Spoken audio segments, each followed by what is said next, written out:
All right, the Dow might be struggling. The NASDAQ is not. Technology still on fire again. Facebook hitting an all-time high after the bell. We get those numbers.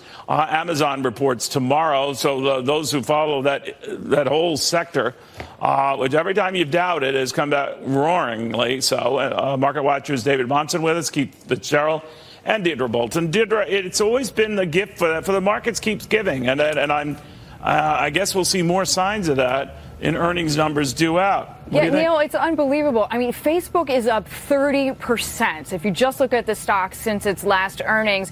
And just keep in mind, in that time, we saw the Cambridge Analytica scandal. And that was really its second big strike, because in the 2016 U.S. presidential elections, 125 million Americans saw an ad that was not generated by Facebook and that was manipulated by another source. So the fact that the company has continued and the stock has continued to do that well, I do think proves the exact point that you're saying. The big question that I think a lot of analysts are going to be looking for, and perhaps our guests as well, is this idea of user engagement. And I think in this case, there's a lot of people say, you know what, Facebook is lucky they have Instagram because those ads are going strong, but Facebook itself is seen as a little bit more mature. And let's just face it, now that they've done so well for so long, the targets are a little harder to hit. I mean, consensus is for profits to rise by 30% and sales to rise by 43%. So the bar is certainly moving higher for them, Neil.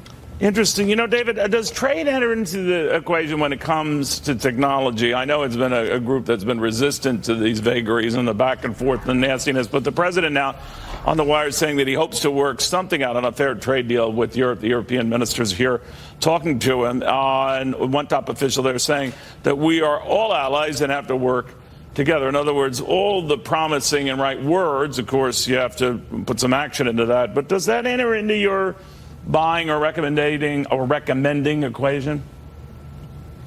It does in the broader sense, not specific to new tech, but I believe it has a profound effect in terms of market multiples to the extent that a trade deal gets worked out, and let's even say it's actually a good one, maybe there's lower tariffs both ways, versus the possibility of this additive tariff on European car imports.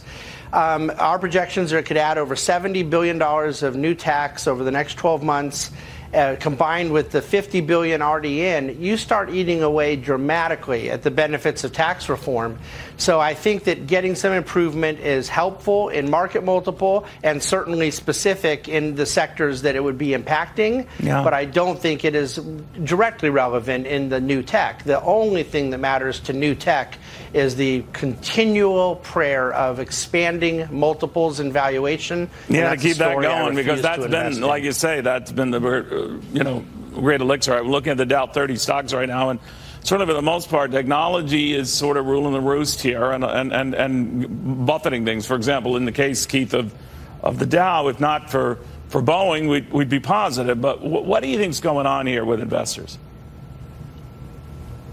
Well, I think people have come to terms with the lack of privacy. I think they've come to terms with the fact that they don't care about what happens with things like the Cambridge Analytica data breach. Now, I do personally, and I don't like Facebook because I think one day they're going to be a bug in search of a windshield. I don't know where, when, or how. However, that doesn't change the fact that I still continue to favor stocks like Amazon and Alphabet. Windshield. That's actually very good. I'm going to steal that. But go ahead. Well, the litigiousness is mounting. The distrust is mounting. So when Facebook reports this afternoon, for example, I'm going to be paying very careful attention to both the number of users and, to Deirdre's point, the engagement. Because what I want to see is, do people or don't people actually trust that company? Now, when you've got Amazon or you've got Alphabet, you've got an entirely different calculus, but you're still going in the same direction. Big data and how we manipulate it, artificial intelligence, all of that is where the world is going and why the money continues to follow these companies even as they abandon other traditional stalwarts. Well, Dieter, if people are worried about privacy, they're not showing it when it comes to appetite for these stocks. So either they've resigned themselves that they just don't have that, or they're just ignoring it. What do you think?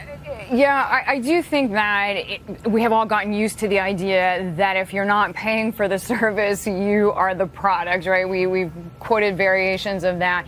But I think that engagement, that it could eventually plague the bottom line, is now perhaps becoming a business problem. So you have some analysts saying, well, maybe Facebook needs to monetize WhatsApp and Messenger a little bit better. In other words, what I know a lot of people are looking for is what else can Facebook do, maybe aside from the main platform and its main brand, whether that's Instagram or WhatsApp, Messenger, to help grow the bottom line. And of course, we've talked about this threat a lot, perhaps coming from Europe, concerns about privacy and data security. And the Europeans take that a lot more seriously. Of course, they put those laws in effect towards the end of May. And if any of the U.S. tech or global tech companies mess up, it can be very costly for them. 4% of annual growth or $30 million. So for Facebook and Google, that's clearly going to be 4% of growth, which in Facebook's case is over $1 billion. We've talked a lot about the fact that Europe is going to be a lot tougher on U.S. tech than anybody in the U.S. is, Neil, and that is actually a risk for these companies. Elizabeth Warren triggered something interesting on that, David, talking about Europe and all that. They care more about antitrust issues than we do. She coupled that later in remarks to CNBC that she would favor junking the tax code, the tax cuts, and lifting taxes on the rich to 50%. So how would the markets react to all of that? How would the markets react to the Sandinista wing of the Democratic Party being in control? Probably not But very I guess that's favorably. your way to interpret that, but that's fine. Go ahead. No, it is my way, and the sarcasm is intentional, obviously, but a 50% tax should only be interpreted that way. To be honest, her other comments were equally ignorant in my opinion. Well, I just can't imagine that being, to your point, a winnable political line. I mean, whether it just seems like a dangerous precedent. A top rate of 50% is not winnable politically in our country, but deciding to pile on with the EU in some of this antitrust rhetoric is potentially, and that's where I agree with the prior guest about the consumer so far not carrying on the privacy side, but it's more the monopoly issues with Amazon and with Google that I think become interesting when the political pressure intensifies. There's no way anyone can convince me that that won't have an impact on valuation if all of a sudden we're in hearings and ongoing potential for fines. The way the EU acted towards Alphabet last week was so irrational and out of bounds for our market economy. It's distressing to me to see a U.S. senator defend it. She could be the Democratic nominee, Keith. What do you think of that?